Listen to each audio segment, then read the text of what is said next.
পিএছটোতো নহ'ব কাৰণ যিহেতুকে গোটেই ভাৰতবৰ্ষত এইটো সিদ্ধান্ত হৈছে কাৰণ মই মিছা কথা সদনত কিয় ক'ম মই ক'লোৱেই উত্তৰটো কমপ্লিট কৰি দিব দিয়ক নহয় এইটো সুপাতিক ডাঙৰীয়া অখিল গগৈ ডাঙৰীয়াই কৈছে OPS নিদিয়ে নেকি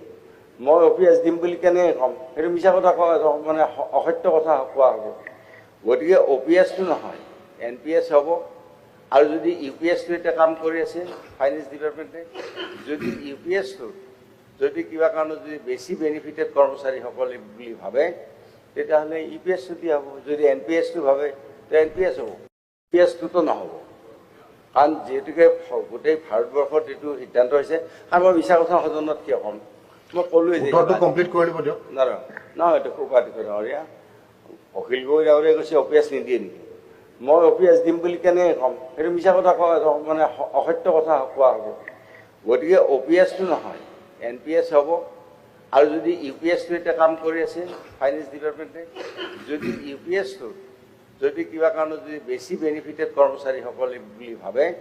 তেতিয়াহ'লে UPSটো দিয়া হ'ব যদি NPSটো ভাবে তেতিয়া NPS হ'ব